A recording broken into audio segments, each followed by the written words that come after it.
Can communism work?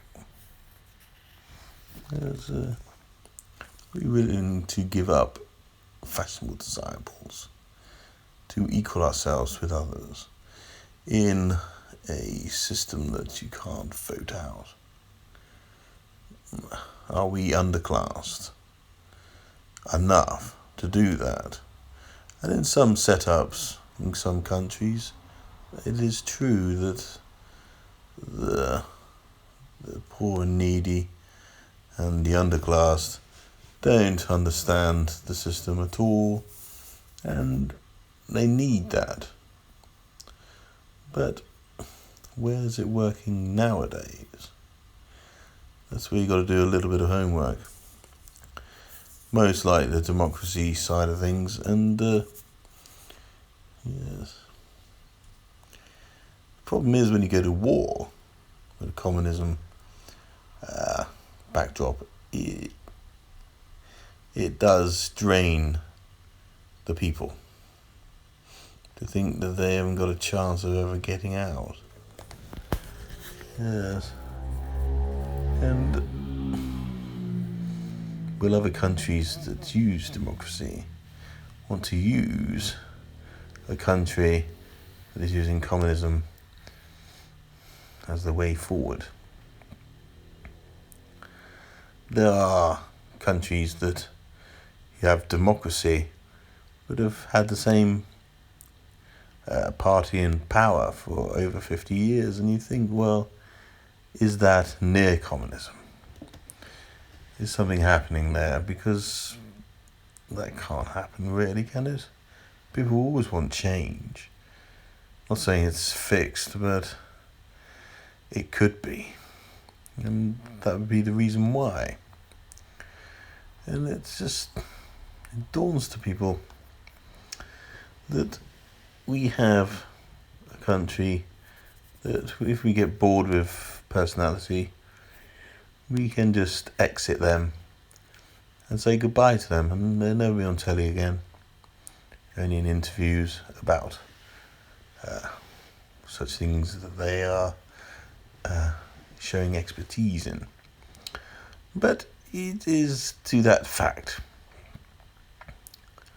Does communism work? Does democracy work? Could we have a system where we vote for everything in a sort of referendum party? And it's all done by computers. You can just vote on your iPhone, and that's all you do, and it just represents the questions, and we answer. Would that be a new democracy? I think it would, but it'd be part of a democracy system, because it'd be a party. So you could vote that out and have a party that you haven't got to vote for anything. But what do you do when there's deep secrets that you can't share with the people? That's the only problem. And that all falls in line to the question of the day. What is it that we need to make a country work from top to bottom? And there are lots of theories of different ways that we can approach things. Don't ever think in the box of democracy.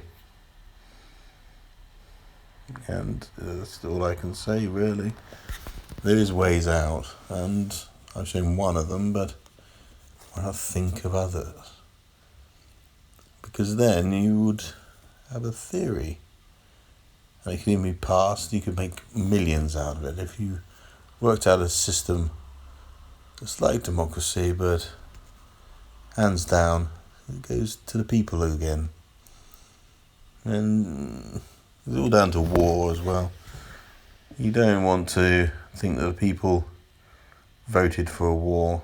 So, yeah. You need a blame game.